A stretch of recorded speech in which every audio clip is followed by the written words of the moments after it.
আসসালামু আলাইকুম। নতুন আর একটা ভিডিওতে আপনাদের সবাইকে স্বাগতম।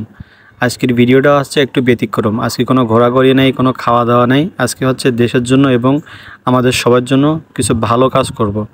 তো আমরা হচ্ছে গাছ রোপণ করব। আমি হচ্ছে ফেসবুকে বিভিন্ন গ্রুপে পোস্ট করছিলাম যে আমরা খুলনাতে কিছু গাছ রোপণ করতে চাই এবং বিভিন্ন লোকেশনে যেমন রেল স্টেশন, ময়লাপোতা, আপনার হচ্ছে গল্লামারি, সোনাডাঙ্গা, বয়রা, এরকম কিছু লোকেশনে আমরা গাছ লাগাতে চাই।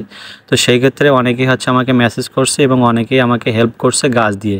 তো সেই গাছগুলো নিয়ে আমরা প্রথমে চলে আসছিলাম। আমরা কিছু ব্যক্তি যারা নিঃস্বার্থভাবে কাজ করতেছে, এখানে দেখতে পাচ্ছেন যে মানুষগুলো আছে সবাই নিঃস্বার্থভাবে কাজ করতেছে। তো আমরা ফার্স্টে চলে আসছিলাম খুলনা রেল স্টেশন। তারপরে এখানে আসার পরে আমরা প্রত্যেকজন একটা জায়গা নির্ধারণ করি এবং সেই জায়গাতে আমরা গাছ রোপণ করা শুরু করি।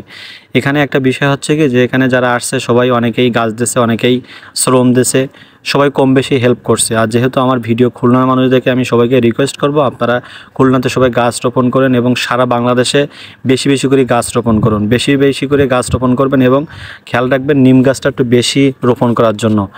আমার ভিডিও যারা দেখেন তাদেরকে রিকোয়েস্ট করব এই ভিডিওটি শেয়ার করার জন্য এবং এই ভিডিও দিকে আপনারা সবাই এগিয়ে আসুন এবং খুলনাকে সুন্দর একটি খুলনা উপহার দেন। তো আমার জায়গা থেকে আমি যতটুকু পারছি আমি গাছ রোপণ করছি। আপনার জায়গা থেকে যতটুকু পারবেন চেষ্টা করবেন। আর অলরেডি বাংলাদেশে বিভিন্ন জায়গায় আপনারা গাছ রোপণ করতেছেন। আমার এই ভিডিও যে দেখবেন অবশ্যই কমেন্ট করবেন যে আপনি কোথা থেকে দেখতেছেন এবং আপনি কী গাছ রোপণ করছেন। আর যদি রোপণ নাই করে থাকেন তাহলে চেষ্টা করবেন আপনার এলাকায় গাছ রোপণ করার জন্য। তো এখন আমরা এই খুলনা রেল স্টেশনে যে ফাঁকা জায়গাটা ছিল ওই জায়গাটা গাছ রোপণ করছে। সারা খুলনা শহরে একটা পোস্ট করছিলাম যেখানে অনেকগুলো চারা লাগাতে চাইছিলাম সারা খুলনা শহরে। তো সেখান থেকে আমরা সাপোর্ট পাইছি, অনেকগুলো চারা পাইছি। তো আজকে আমরা ফার্স্টে আসছি খুলনা রেল স্টেশন এরিয়াতে চারা লাগাচ্ছি। দেখতে পাচ্ছেন এই সাইডেও অনেকেই চারা লাগাচ্ছে। তো আমরা আলহামদুলিল্লাহ শুরু করছি, আমরা আগামীকাল থেকে আরও বেশি লাগাবো।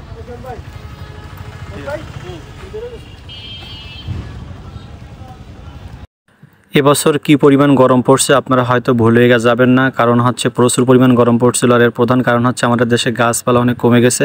তাই আমি সবাইকে আবারও রিকোয়েস্ট করবো আপনারা সবাই বেশি বেশি করে গাছ লাগান এবং পরিবেশ রক্ষা করুন। আমি কিছু কদবেলের গাছের চারা লাগাচ্ছিলাম, কারণ একটা কোচিং থেকে আমাদের অনেকগুলো প্রায় 20 পিসের মতো কদবেলের চারা দিয়েছে। আমরা গাছ লাগাচ্ছিলাম, তো আঙ্কেলের সাথে দেখা হইলো। আঙ্কেল বললো যে আমার কাছে খুব ভালো লাগতেছে, আমার জীবনের প্রথম গাছ লাগাচ্ছি। আসলে বিষয়গুলো আমি খুব আনন্দ আমার লাগতেছে যে গাছ তো অক্সিজেন দেয়, আরো বেশি আমার মানুষ আপনি কি এখানে দেখতে আছেন? তাহলে একটু মাঝে মাঝে দেখবেন। আমরা যখন গাছ লাগাচ্ছিলাম তখন আশেপাশে অনেক মানুষ ছিল, তারা বলতেছে যে আপনারা খুব ভালো কাজ করতেছেন, এই গাছগুলো দিয়ে আমরা ছায়া পাবো এবং এখান থেকে ফল খাইতে পারবো, এখান থেকে অক্সিজেন পাবো। আসলে আমরা যখন একটা ভালো কাজ করি কিংবা যখন মানুষ আমাদের ভালো বলে, আমাদের দিন শেষে এটাই পাওয়া থাকে। কারণ আমরা তো এখানে নিঃস্বার্থভাবে কাজ করতেছি দেশের জন্য, দেশের মানুষের জন্য, সবার জন্য। তাই আসুন আমরা সকলে মিলে সুন্দর একটি বাংলাদেশ গড়ে তুলি। আমরা আমাদের জায়গা থেকে যতটুকু পারি ততটুকু ভালো কাজ করি। আমি আমার খুলনা থেকে যতটুকু চেষ্টা করতেছি কাজ করার জন্য। আপনি যে শহরে থাকেন, যেখানে থাকেন না কেন, আপনিও চেষ্টা করুন, আপনি কমপক্ষে একটা হলেও গাছ লাগান। আপনারা যারা খুলনার মানুষ তারা অবশ্যই দেখবেন আমরা রেল স্টেশনের পাশে একটা গাছ লাগিয়েছি, সেটি আমড়া গাছ। এখানকার যে মামারা আছে যারা অটো চালায় কিংবা এখানে যারা লিভারি করে, তারা বলছিল মামা এই গাছটা এখানে লাগান। তাদের রিকোয়েস্টে এই গাছটা লাগাইছি। আপনাদের কাছে অনুরোধ থাকবে আপনারা গাছটা একটু সবসময় ফলো করবেন এবং পানি টানি দেবেন এবং যত্ন করে রাখবেন, তাহলে ইনশাল্লাহ দেখবেন ভালো ফল পাবেন এবং ছায়া পাবেন।